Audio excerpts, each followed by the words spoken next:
తొలివలపు part 3. First day exam అయిపోయింది. అందరం ఇంటికి వెళ్ళిపోయాం. Next day Hindi exam.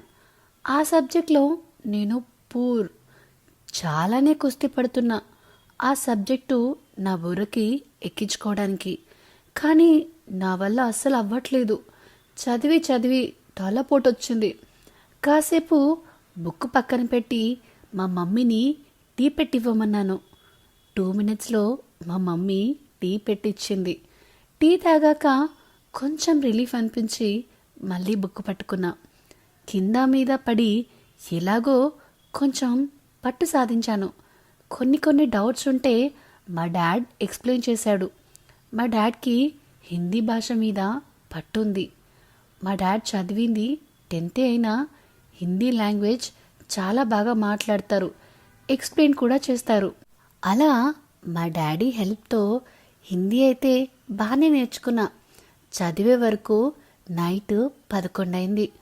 అప్పటికే మమ్మీ డాడీ పడుకున్నారు. నాకు ఒక తమ్ముడు, వాడి పేరు రాహుల్. హాస్టల్లో ఉంటాడు. వాడు 7th class. Dad carpenter work చేస్తాడు. మామ్ హౌస్ వైఫ్, ఇంట్లో ఉండే మిషన్ కుడుతుంది. సో ఇదే నా లైఫ్, చిన్న ప్రపంచం. నా ప్రపంచంలో నాతో పాటు ఇన్ని రోజులు నా పేరెంట్స్ అండ్ బ్రదర్ ఉన్నాడు. నెక్స్ట్ నా లైఫ్లో నా పార్ట్నర్ వస్తాడేమో. Next day Hindi exam. అందరం మళ్ళీ ఎగ్జామ్ సెంటర్కి వెళ్ళాం. నేను నా రూమ్లోకి వెళ్ళాను. నేను వెళ్ళేసరికి ఆల్రెడీ అందరూ వచ్చారు. నేను వెళ్ళి నా ప్లేస్లో కూర్చున్నా. ఇంకా ఎగ్జామ్కి 15 minutes ఉంది.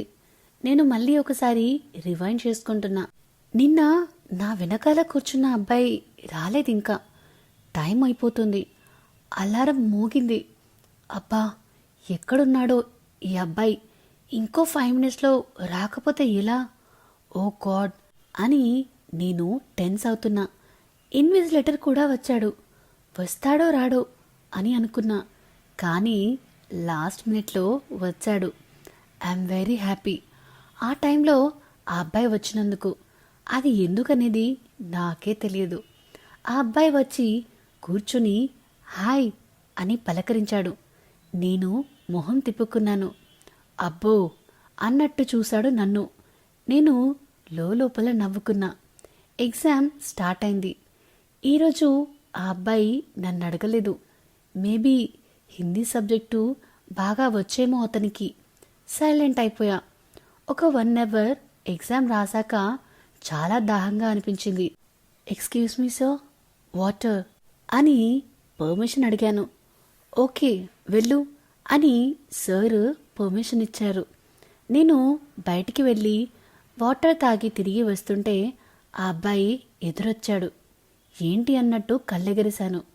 నథింగ్ అని భుజాలెగరేస్తూ వాటర్ తాగడానికి వెళ్ళాడు. అతని బిహేవియర్ స్ట్రేంజ్గా అనిపించింది. నేను నవ్వుకొని లోపలికి వెళ్ళిపోయాను. ఇంకో 1 hour తర్వాత ఎగ్జామ్ అయిపోయి అందరం బయటికి వచ్చేసాము. ఆ అబ్బాయి కనపడలేదు. సర్లే అని లైట్ తీసుకున్నా. అందరం మళ్ళీ రిటర్న్ అయ్యాము ఇంటికి. Next day English exam. అందరం మళ్ళీ ప్రిపరేషన్స్లో పడ్డాం. సో ఇదేనండి తొలివలపు 3rd part. ఎలా అనిపించింది మీకు ఈ స్టోరీ? మీ 10th ఎగ్జామ్స్ గుర్తొచ్చేసాయా? నాకు కూడా. సో ఈ వీడియో కనుక మీకు నచ్చినట్టయితే please like, share and comment చేయండి. అలానే ఇలాంటి కొత్త కథల కోసం మన channel the novel whisperer with వినియాని సబ్స్క్రైబ్ చేసుకోండి. Thank you. బాయ్.